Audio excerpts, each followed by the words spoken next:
नमस्कार मित्रों। हमारा बेसिक टू मैजिक जो कोर्स है वो अब that is about to complete.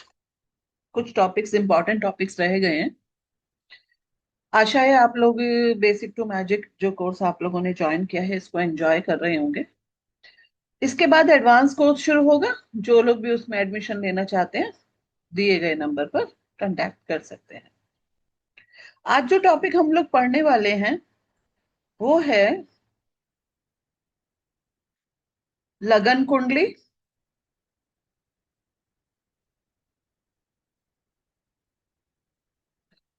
चंद्र कुंडली और सूर्य कुंडली।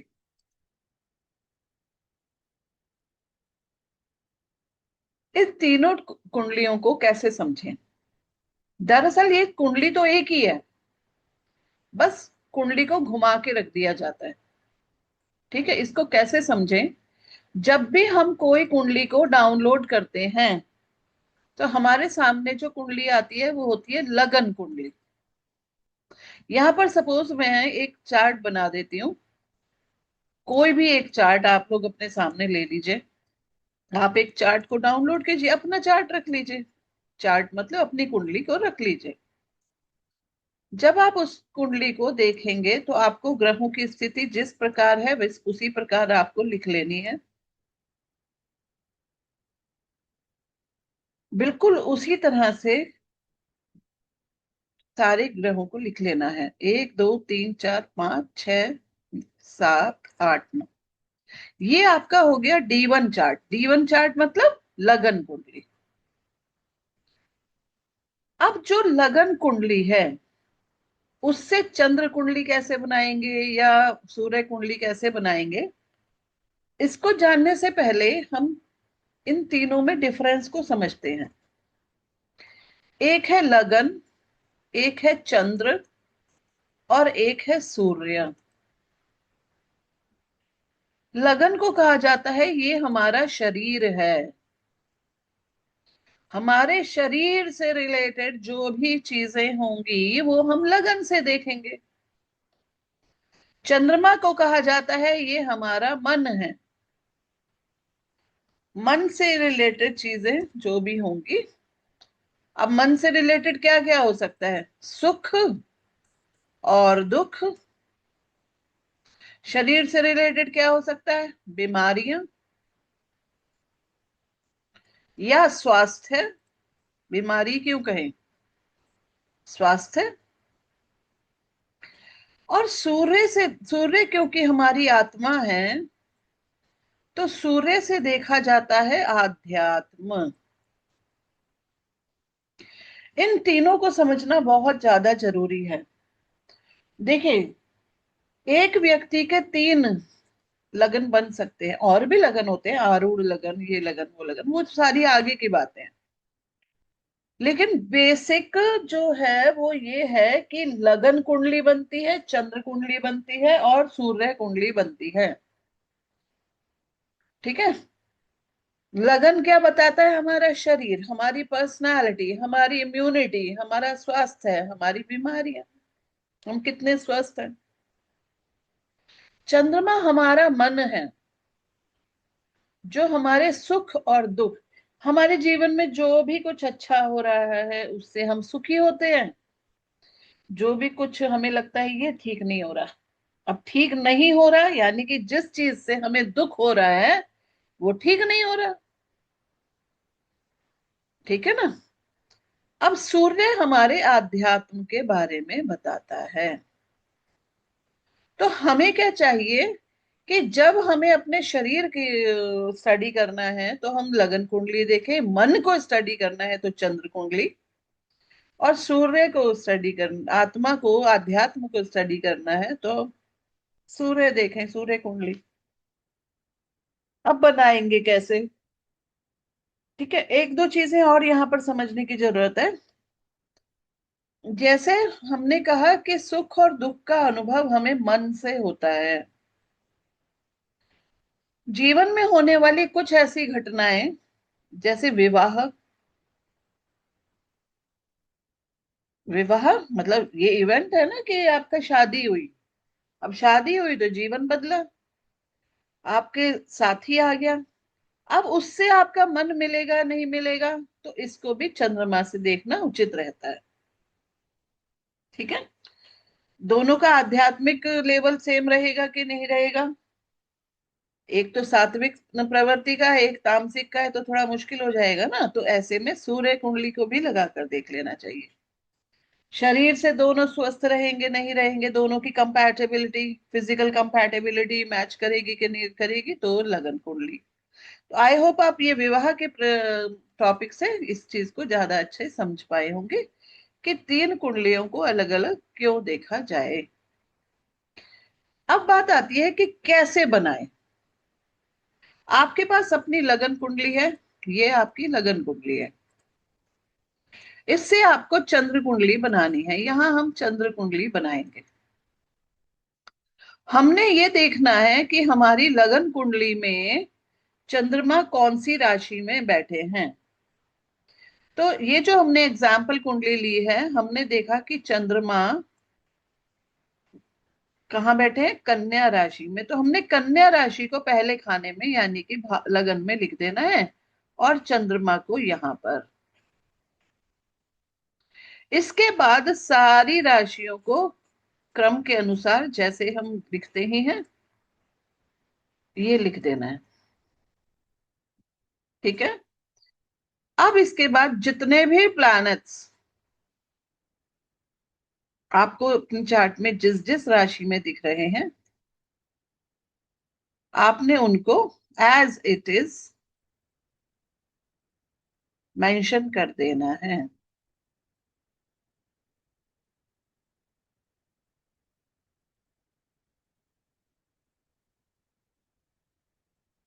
ठीक है। तो ये आपकी तैयार हो गई क्या, चंद्र कुंडली। इसी कुंडली को कहते हैं चंद्र कुंडली। जिस तरह से लगन कुंडली में हम पहले भाव से चीजों को देखते हैं, उसी तरह से यहां पर भी हम पहले भाव से कि आपकी पर्सनालिटी पर, आपके मन पर, मन का क्या इफेक्ट है।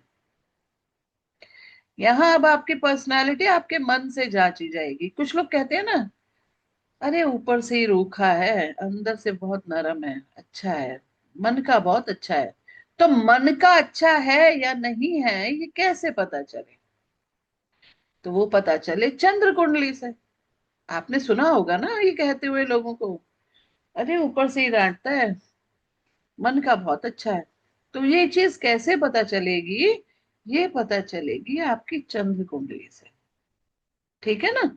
तो इस चीज को भी याद रखिए कि चंद्र कुंडली आपके मन की स्थिति को बताती है।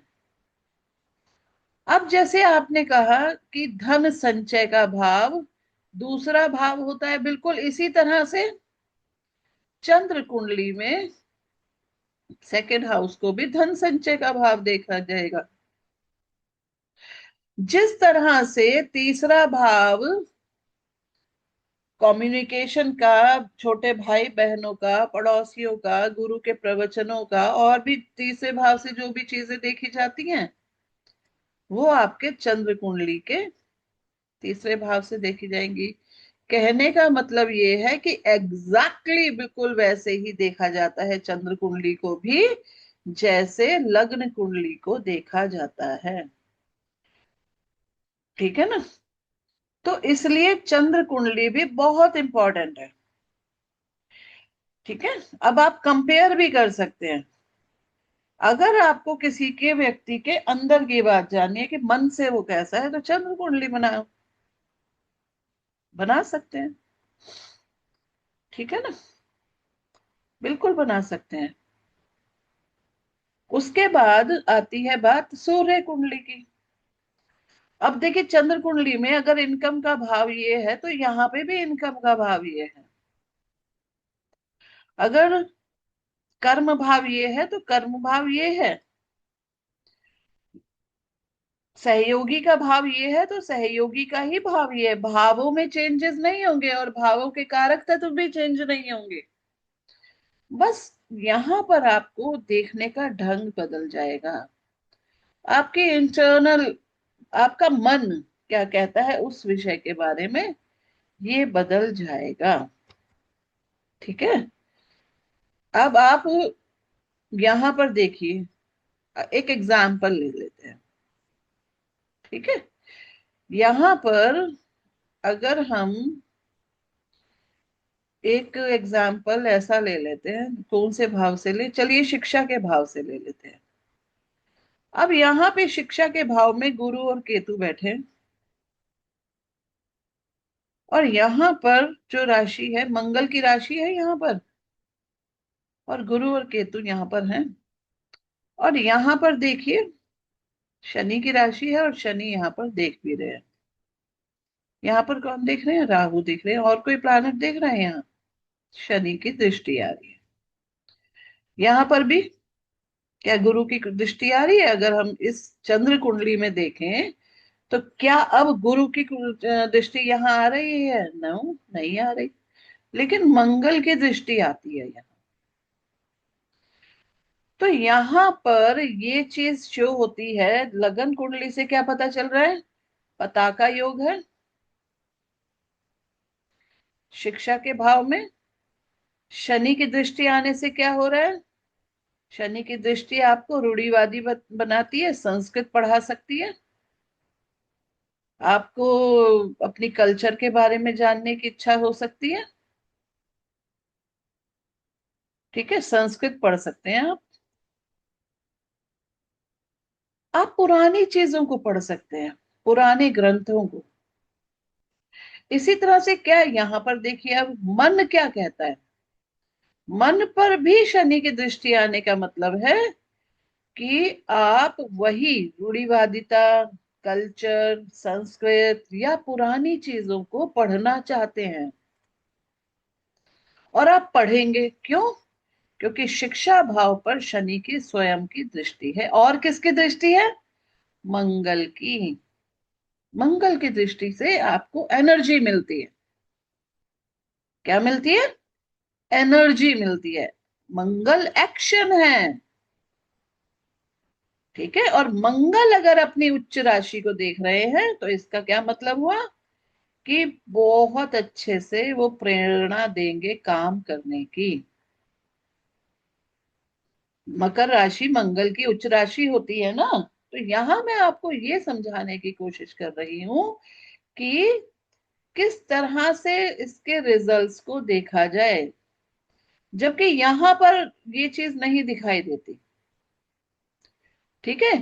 तो मन के अंदर कुछ है कि मैं अपनी पुरानी संस्कृति को पढ़ूं।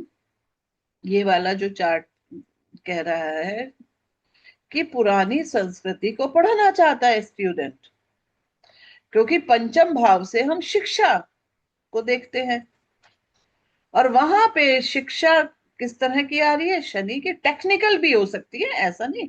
मन में ऐसा है कि कुछ टेक्निक्स को अप्लाई करो, मशीनों से यूज करो, ऐसा भी कह सकते हैं। आज के मॉडर्न कॉन्टेक्स्ट में शनि और मंगल को टेक्निकल प्लैनेट बोला गया है। ठीक है। तो ये चीजें यहाँ पर दिखाई देती हैं। अब बात आती है कि अब आई होप आप लोग एग्जाम्पल से समझ गए होंगे। अब बात आती है, जस्ट अ मोमेंट स्क्रॉल कर लेते हैं। अब बात आती है कि सूर्य को कैसे देखें, सूर्य कुंडली कैसे बनाएं और उससे क्या देखें। अब हमने क्या करना है, अपने D1 चार्ट में देखना है कि सूर्य कौन सी राशि में है। तो जो ऊपर हमने ये चार्ट लिया है इसमें सूर्य मीन राशि में है।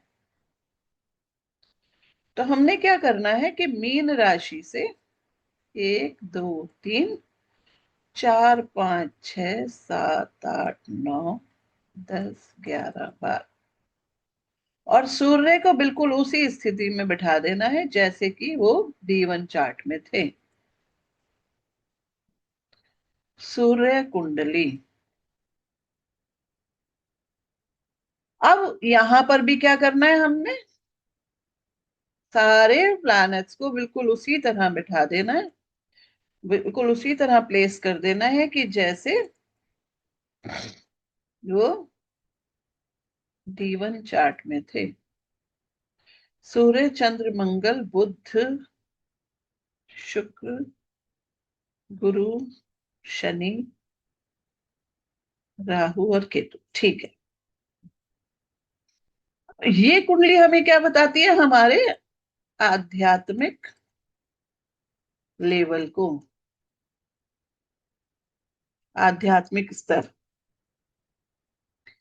ठीक है। तो अब लगन में सूर्य, सूर्य एक बहुत सात्विक ग्रह है, आध्यात्मिक है, सात्विक है। ठीक है। अब अगर वो मीन राशि में है तो मीन राशि में सूर्य को क्या माना चाहिए? कि यानी गुरु के चरणों में बैठे हैं, व्यक्ति को ज्ञान की तलाश होगी। गुरु की दोनों राशियों में क्या डिफरेंस है? ये तो है रक्षात्मक राशि, ये है ज्ञान की, अथाह ज्ञान की। अथाह ज्ञान, अथाह ज्ञान का मतलब होता है अनलिमिटेड। इसका मीनिंग ये हो गया कि व्यक्ति को स्पिरिचुअलिटी में, यानी कि आध्यात्मिक स्तर पर बहुत गहरा ज्ञान है। आध्यात्मिक स्तर पर व्यक्ति को जो ज्ञान है वो अथाह है, अथाह। समुद्र की राशि है ये 12 नंबर राशि, समुद्र। और समुद्र की तो कोई लिमिट होती नहीं है। तो यही समझना चाहिए कि अगर यहाँ पर आपको ये राशि दिख रही है तो इसका मतलब 12 नंबर राशि जिस भी भाव में होगी आपके, वहां पर आपको यही देखना चाहिए। ठीक है।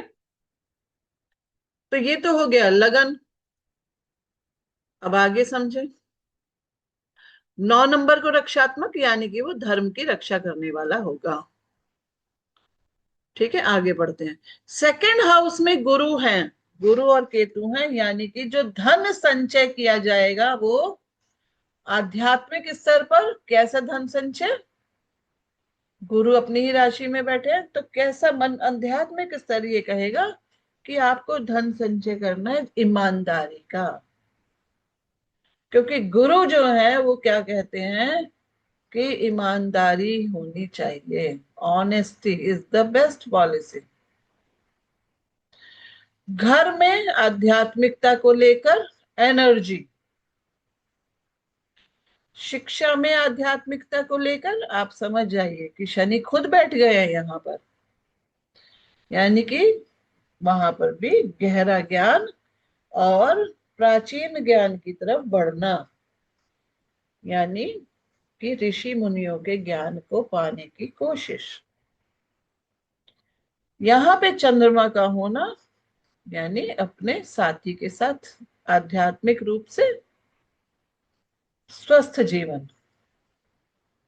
चंद्रमा अच्छी स्थिति में है। ग्रहों की अवस्थाओं को देख लेना चाहिए। क्या देख लेना चाहिए? इसी तरह से बाकी के ग्रहों को भी समझना, गुरु के आश्रम में जाकर। क्योंकि यहाँ पर 12वां भाव कौन सा होता है? आश्रम का भाव होता है। किसका आश्रम? गुरु का आश्रम। ठीक है। तो ये चीजें यहाँ पर, अब जो भी चीजें, भाव वही है। चौथा घर घर का है, 10वां घर काम का है, 7वां घर सहयोगी का है। ठीक है। ये सारी चीजें यहाँ पर आपको बिल्कुल वैसे ही देखनी है जैसे कि कुंडली में देखते हैं। बस अब आपको नजरिया क्या रखना है कुंडली देखने का? आध्यात्मिक नजरिया। क्या होना चाहिए? आध्यात्मिक नजरिया होना चाहिए। ठीक है। यहाँ पर आध्यात्मिक स्तर से देखेंगे, चंद्र कुंडली में कैसे देखेंगे? मानसिक स्तर पर, मन क्या कहता है। और लगन कुंडली से क्या देखेंगे? शारीरिक स्तर पर। ठीक है। अब आगे समझते हैं दशा का क्या फर्क पड़ता है। माना अब देखिए 3 कुंडली बन गई। कुछ लोग क्या करते हैं, ये कुछ लोग नहीं, ये ज्योतिष में नियम है। एक सुदर्शन कुंडली बनाई जाती है। सुदर्शन कुंडली, सुदर्शन कुंडली को गोल बनाया जाता है और उसमें 3 सर्कल बनाए जाते हैं। एक सर्कल तो होता है लगन कुंडली का, एक चंद्र का, और तीसरा होता है सुदर्शन कुंडली से रिलेटेड। मैंने एक क्लास पहले की हुई है, मैं उसका लिंक आपके साथ शेयर कर दूंगी। तो जब तीनों को एक साथ बना लेते हैं तो सुदर्शन कुंडली बनती है, और वो सुदर्शन कुंडली आपके जीवन के अलग अलग पहलू पे नजर मार डालती है। अब बात आती है दशा का क्या फर्क पड़ता है। माना जो ऊपर चार्ट है उसमें शनि महादशा चल रही है, ठीक है। तो सबसे पहले अगर हम देखें, अगर शनि महादशा चल रही है तो D1 चार्ट यानी कि लगन कुंडली में शनि महाराज 8वें घर में बैठे हैं, तो ये तो दशा हो गई कैसी, 8वें घर से जुड़ी हुई दशा को छिद्र दशा कहा जाता है।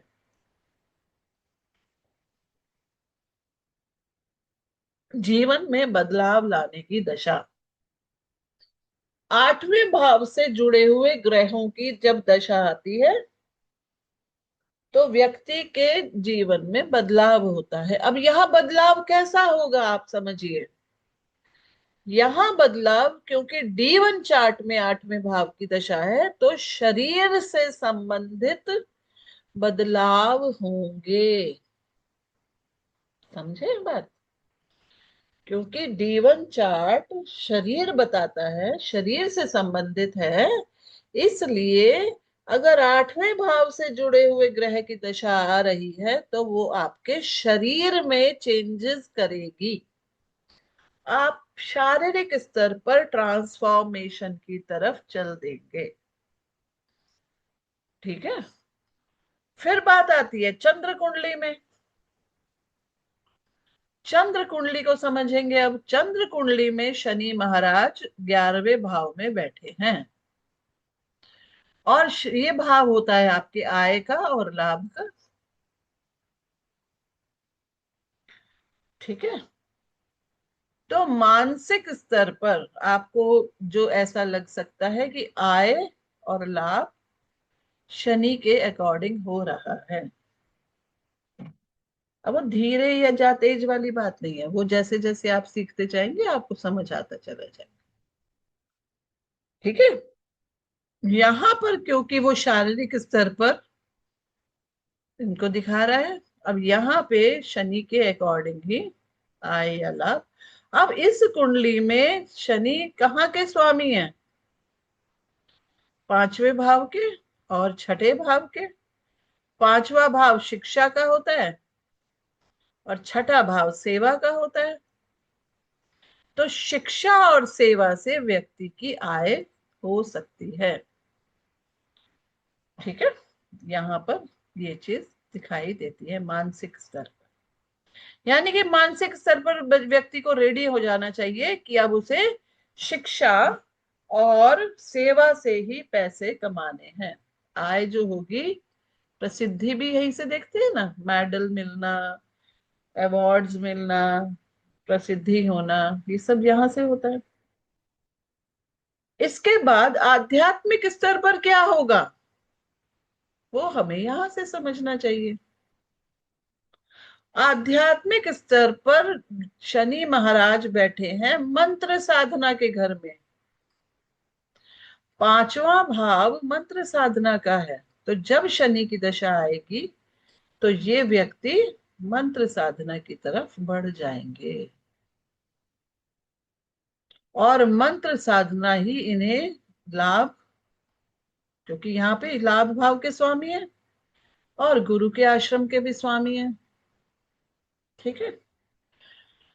तो लाभ और आध्यात्म में कहाँ से मिलेगा, मंत्र साधना से। जितना ये मंत्र साधना करेंगे उतना आध्यात्मिक लाभ प्राप्त कर पाएंगे। आई होप तीनों कुंडलियों से आपको अब ये देखना आ गया है कि तीनों कुंडलियों से हम एक बार फिर से मैं आप लोगों को रिवाइज करा देती हूँ कि जो शरीर है हमारा वो लगन है, लगन शरीर है। मन क्या है? चंद्रमा। आत्मा क्या है? सूर्य। आत्मा हमेशा अध्यात्म की बात करती है। इसको अब हमें कैसे अप्लाई करना है, मैंने दशा के अकॉर्डिंग ये भी बता दिया। आप लोग अपना देखिए, अपने चार्ट्स में अप्लाई कीजिए, अपनी लगन कुंडली बनाइए, चंद्र कुंडली बनाइए, सूर्य कुंडली बनाइए, और इसी तरह की और जानकारी के लिए हमसे जुड़े रहिए और ज्योतिष के ज्ञान को बढ़ाते रहिए। हमारे नए कोर्स को ज्वाइन कीजिए, एडवांस कोर्स है वो। बेसिक के कोर्स को आप लोग बहुत पसंद कर रहे हैं और हम भी पूरी कोशिश कर रहे हैं कि आपको बताया जा सके। तो आज के लिए इतना ही। अगर आप लोग हमारे एडवांस कोर्स को ज्वाइन करना चाहते हैं जो सितंबर मंथ में स्टार्ट होगा, उसके लिए आप कांटेक्ट कर सकते हैं। व्हाट्सएप नंबर है 7249900757। ये व्हाट्सएप नंबर है, आप इस पे व्हाट्सएप करके भी बात कर सकते हैं। तो आज के लिए इतना ही। Have a nice day.